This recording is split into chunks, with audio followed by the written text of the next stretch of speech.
आओ बच्चों, हिंदी बोधशिला के अपने पटल पर आज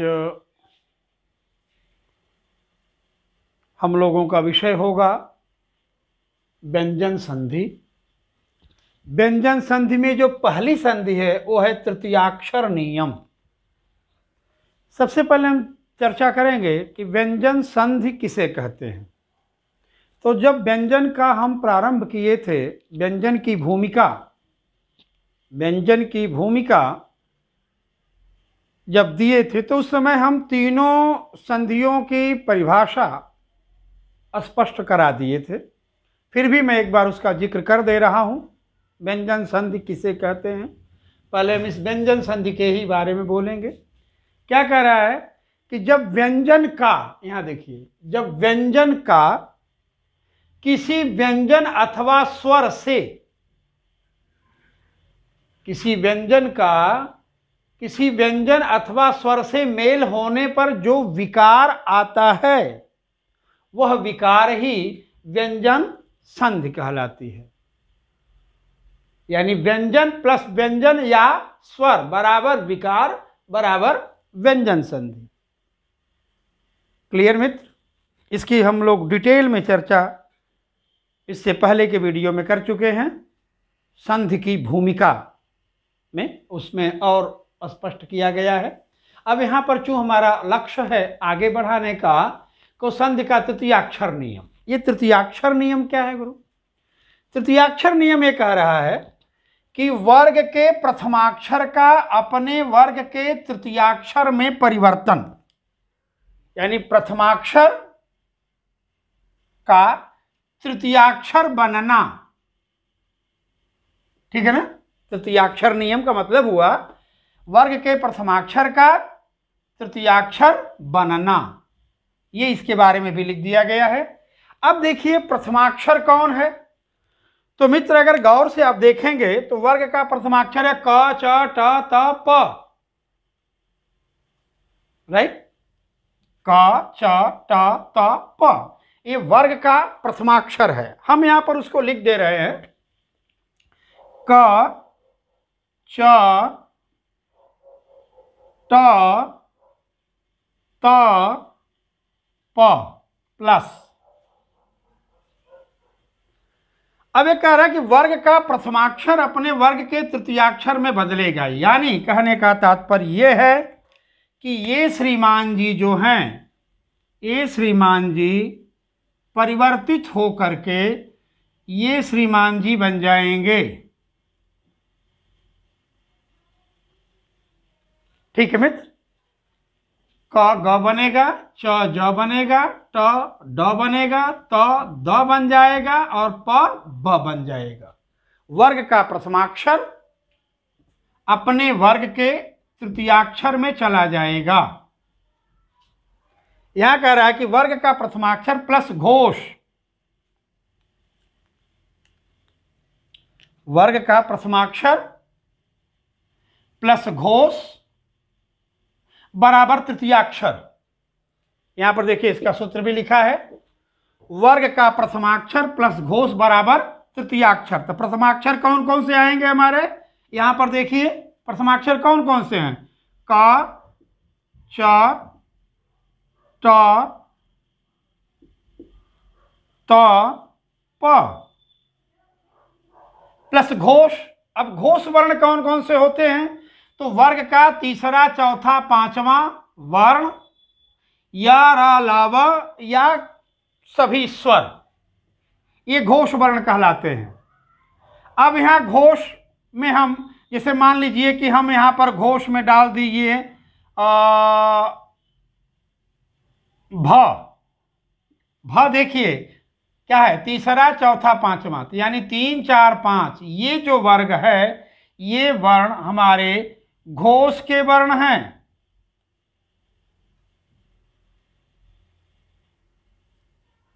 ये घोष के वर्ण हैं।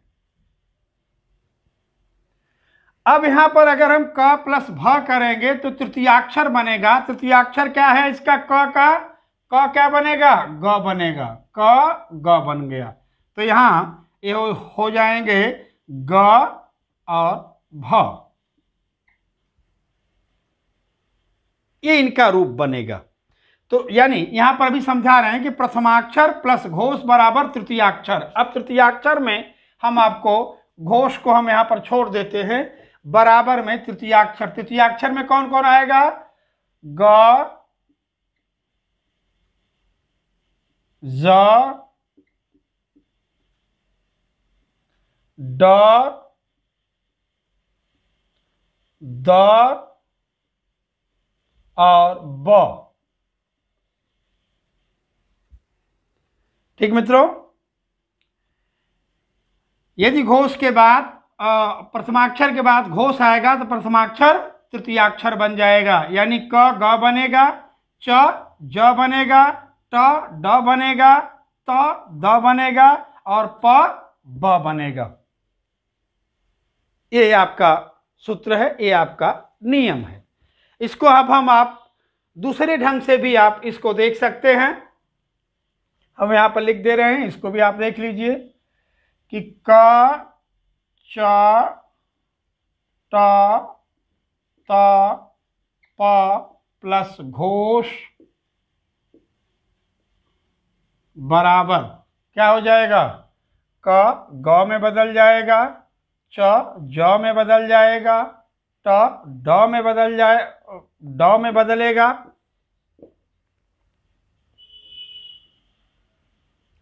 त द में बदलेगा और प ब में बदल जाएगा। यदि प्रथमाक्षर घोष से मिलेगा तो प्रथमाक्षर तृतीयाक्षर बन जाएगा। ठीक मित्रों, यदि प्रथमाक्षर, यहां देखिए प्रथमाक्षर प्लस घोष बराबर तृतीयाक्षर, तो यदि प्रथमाक्षर घोष से मिलेगा तो प्रथमाक्षर तृतीयाक्षर हो जाएगा।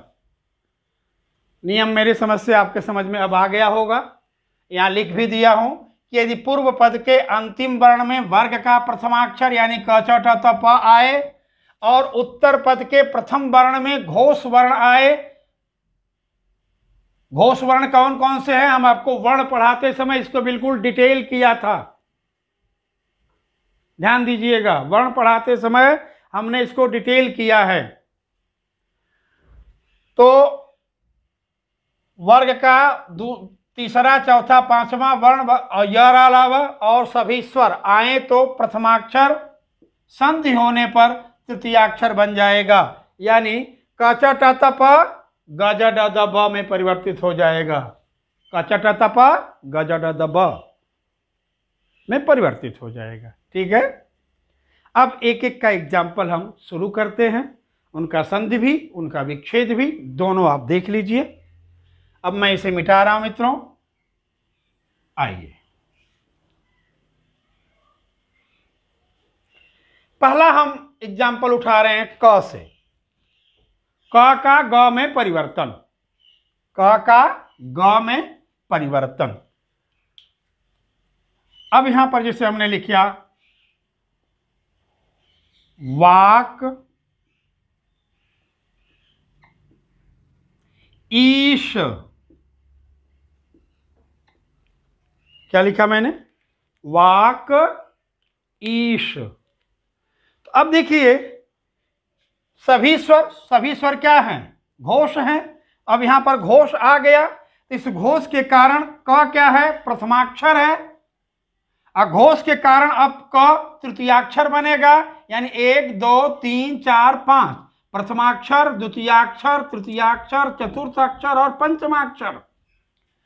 तो वर्ग का प्रथमाक्षर क्या बना? तृतीयाक्षर। तृतीयाक्षर में क्या हो गया? ग। तो अब क का परिवर्तन किस में हो जाएगा? ग में, आधा ही रहेगा। तो अब ये स्वर ग को मिल जाएगा और ये क्या हो जाएगा? वागीश। वाक, ईश, वागीश। अब यहां पर ध्यान से देखिए कि ये क ग बना कि नहीं बना।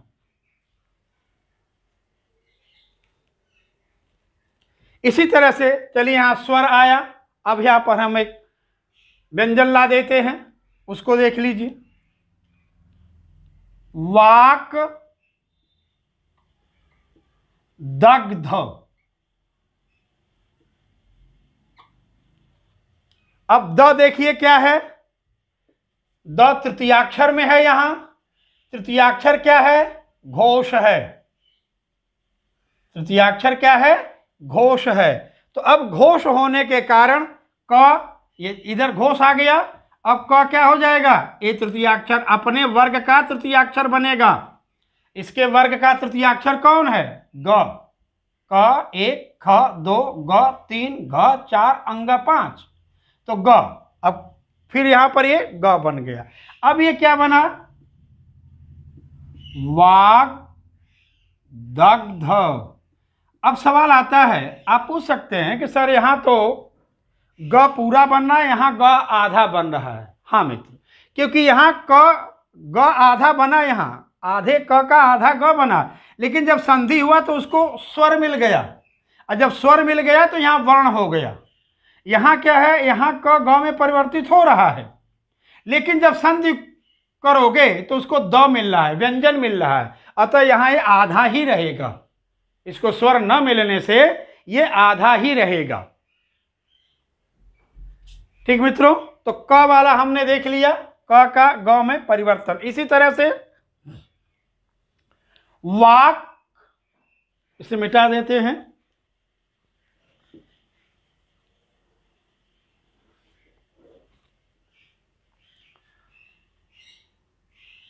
वाक प्लस दान।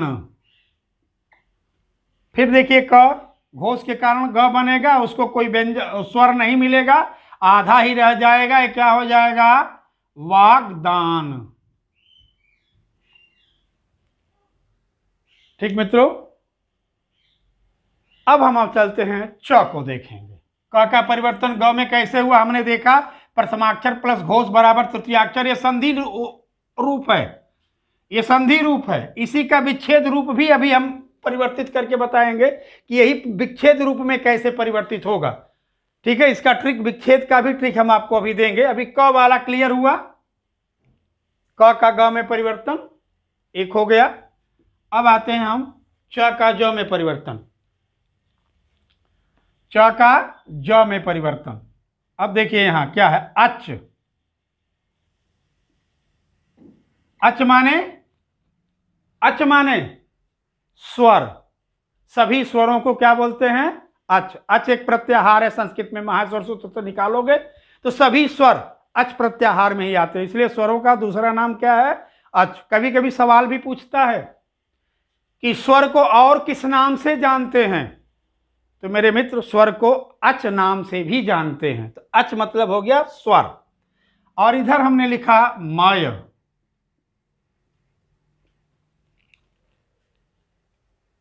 ठीक है, नहीं आदि कर लो और क्लियर रहेगा, अच आदि।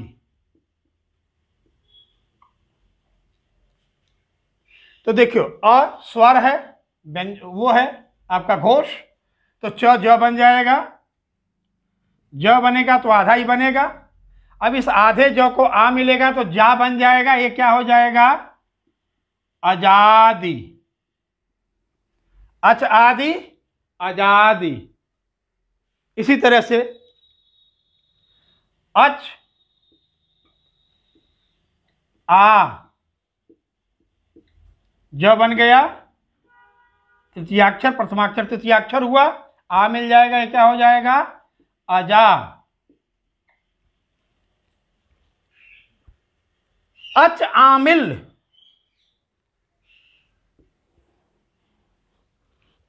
अच प्लस आमिल,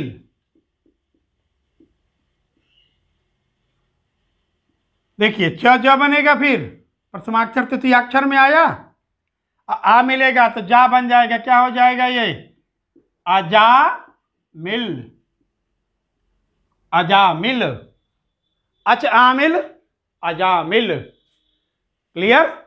अब आते हैं ट का ड में परिवर्तन, ट का ड में परिवर्तन। मित्र देखिएगा, यहां है ट, ये है ड, ट प्रथमाक्षर है, ड तृतीयाक्षर है। ठीक है, जैसे हमने यहां लिखा षट,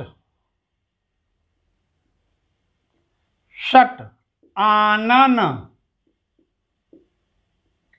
ट ड बन गया, ट बना तृतीयाक्षर, प्रथमाक्षर तृतीयाक्षर बन गया, और इस आधे को क्या मिला, आ बन गया डा। ये क्या हो जाएगा, स डा न न। ये सडानन कौन है बताएंगे? सडानन कौन है? शिव के पुत्र को कार्तिकेय जी का दूसरा नाम सडानन है। ठीक है। इसी तरह से षट, षट माने छह, षट माने छह। रस, रस का मतलब रसायन आप जान ही रहे हैं। तो ट क्या बन जाएगा, ड, ड बन गया। यहां क्या हो जाएगा, षड रस। अब देखिए मित्र, यहाँ ट ड बना, लेकिन जब आगे बढ़ा तो इसको व्यंजन ही मिल रहा है, अतः यह ड आधा ही रहेगा, ये इसकी तरह पूरा नहीं होगा। क्योंकि ये पूरा क्यों हुआ, क्योंकि यहाँ पर उसको स्वर मिल गया और यहाँ पर इसे स्वर नहीं मिल रहा है, इसलिए ड आधा बना, आधा ही यहाँ रहेगा। ठीक है मित्र। अब आगे नेक्स्ट देखते हैं। तो क्या बनेगा, द बनेगा। आइए, त का द में परिवर्तन। ठीक है। अब यहां हमने लिखा सत, सत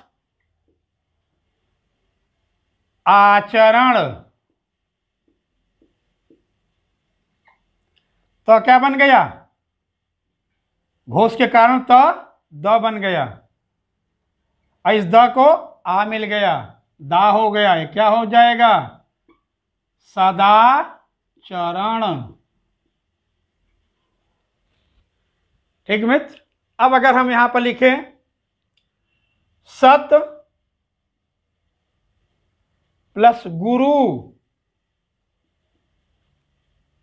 अब देखिए यहां पर भी ग, ग तृतीयाक्षर है, तृतीयाक्षर मतलब घोष है, तो त द बनेगा, ये फिर द बन गया। अब द बन गया तो अब आगे अगर बढ़ रहे हैं तो यहां पर स्वर नहीं मिलेगा, अतः द आधा ही रहेगा। ये क्या हो जाएगा, सद गुरु।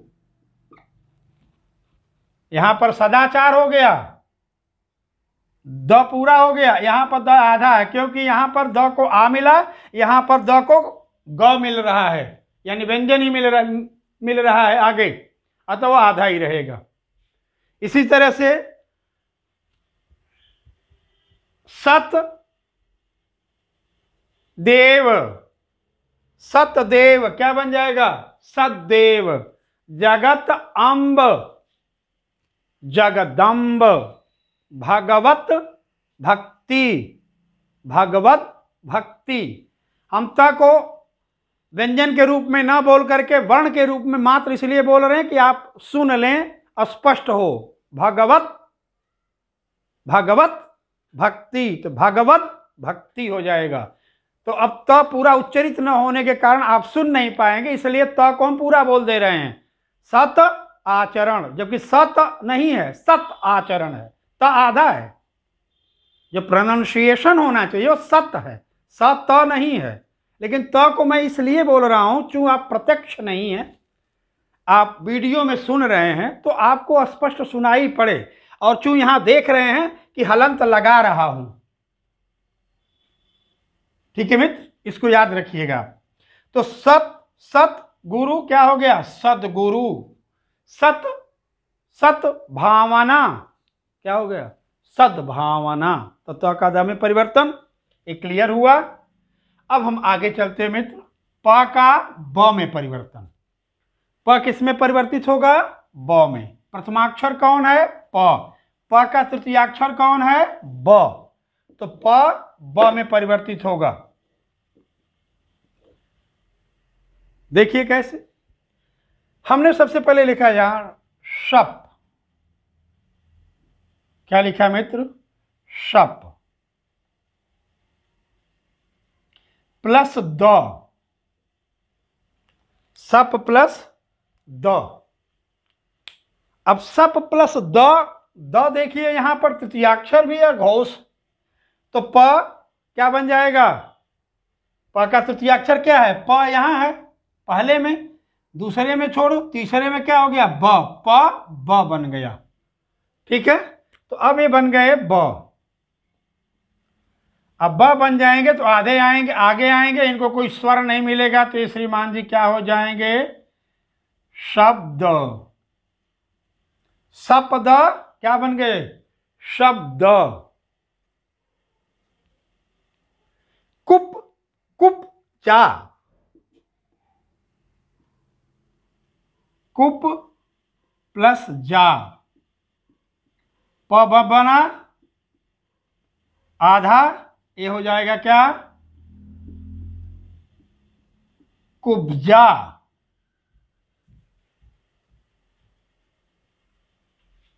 क्लियर मित्र? इसी तरह से आप सब्जी बना सकते हैं। एक तो सब्जी बनती है ना, उसमें तेल मसाले छौंका बघारी सब पड़ता है। एक सब्जी बनती है जिसमें कुछ नहीं पड़ता, बड़े आराम के साथ बन जाता है। देखिए यहां पर मैं बना देता हूं, सप प्लस जी, सप प्लस जी, प बन जाएगा ब।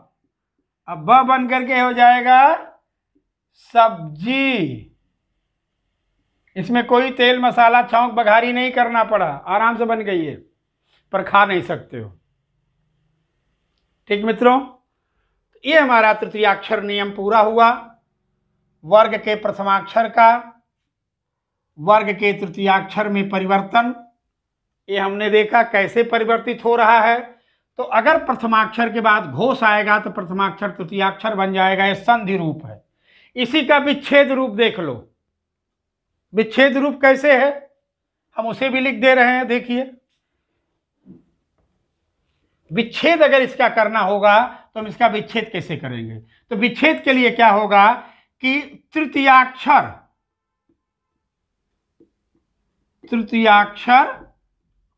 प्लस घोष बराबर प्रथमाक्षर, ये विच्छेद है, संधि नहीं है, ये विच्छेद है, याद रखिएगा। प्रथमाक्षर प्लस घोष बराबर तृतीयाक्षर, ये संधि है। अब तृतीयाक्षर प्लस घोष बराबर प्रथमाक्षर अगर कर देंगे तो ये विच्छेद हो जाएगा। जैसे हमने अभी आपको कोई भी जितने भी शब्द बताए हैं, कोई भी एक शब्द उठा लेता हूं मैं। यहां देखिए मैंने यहां पर लिखा था सबसे पहले वागीश, वागीश। अब मित्र देखिए ग क्या है? ग तृतीयाक्षर है और उस पर क्या लगा है? स्वर यानी घोष है। तो अब इस तृतीयाक्षर को प्रथमाक्षर कर देंगे, यानी क को हम ग को क बना देंगे और घोष निकल जाएगा तो हलंत लग गया। अब हो गया वाक, अशेष क्या बचा यहां? ईश। अपने आप देखिए विच्छेद हो गया। क्लियर? क्योंकि तृतीयाक्षर अगर घोष से मिला हुआ दिख रहा है संधि में, अब विच्छेद बता रहा हूं, संधि अब आपको समझा दिया। तो यदि संधि में यानी संधि पद हुआ है उसमें कोई तृतीयाक्षर घोष से जुड़ा हुआ दिख रहा है तो उस तृतीयाक्षर को प्रथमाक्षर बना के प्रथम पद में डाल दीजिए, अपने आप विच्छेद हो जाएगा। अभी जैसे हमने एक उदाहरण दिया, एक उदाहरण अभी हमने आपको दिया था ना, सब्जी, क्या था वो? या शब्द। अब देखिए ब क्या है? तृतीयाक्षर है। ये जो ब है इसको थोड़ा बड़ा लिख देते हैं।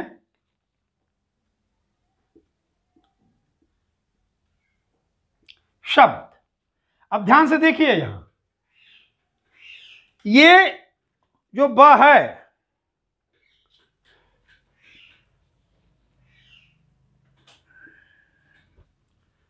ये जो ब है वो तृतीयाक्षर है और द क्या है? ये भी तृतीयाक्षर है और तृतीयाक्षर घोष माना जाएगा। तो अब तृतीयाक्षर घोष से जुड़ा हुआ है तो अब इस प को हम क्या बना देंगे, अरे ब को क्या बना देंगे, प बनाते ही ये अपने आप टूट करके शेष बचा द। देखिए सब प्लस द शब्द हो गया। इसी तरह से विच्छेद करते समय आप ध्यान दे दीजिएगा कि यदि तृतीयाक्षर किसी घोष से जुड़ करके संधि बनी है, यानी संधि के पद में कोई ऐसा तृतीयाक्षर वर्ण जो अपने किसी घोष में जुड़ा हुआ दिख रहा है, तो उस तृतीयाक्षर को प्रथमाक्षर बना दीजिएगा, घोष को उत्तर पद में और प्रथमाक्षर को पूर्व पद के अंत में डालेंगे, ऑटोमेटिक आपका विच्छेद हो जाएगा। किसी में भी आप इस चीज को आजमा ले सकते हैं। ये जो है आपका संधि रूप है, प्रथमाक्षर घोष से मिलेगा तृतीयाक्षर होगा, और अगर संधि में तृतीयाक्षर घोष से मिला हुआ है उसे प्रथमाक्षर बना देंगे तो उसका ये विच्छेद रूप अपने आप तैयार हो जाएगा। ठीक है मित्र। अब देखिए, आपको एक और कोई उदाहरण समझा देते हैं। जैसे हमने त का द में था, हमने यहां लिखा जगदम्ब। क्या लिखा मैं मित्र, जगदम्ब। यह संधि है। अब हमें विच्छेद करना है। गौर से देखिए, ग भी द भी दोनों तृतीयाक्षर हैं। ये ग भी और द भी, ये दोनों देखिए तृतीयाक्षर हैं, जिसमें एक तो तृतीयाक्षर मान लिया जाएगा और दूसरा क्या मान लिया जाएगा, घोष। यहां पर देखिए, तो अब ग तृतीयाक्षर घोष से मिला है, तो तृतीयाक्षर को हम प्रथमाक्षर अगर बना देंगे,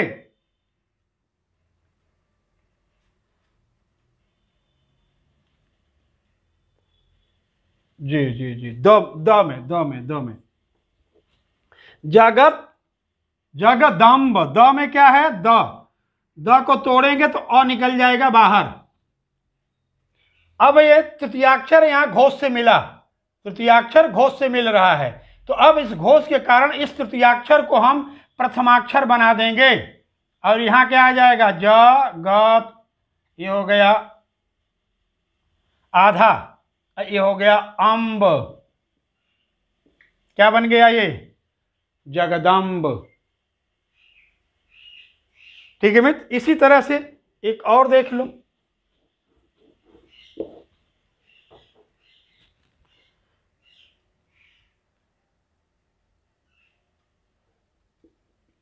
सदाचरण। क्या गया, सदाचरण।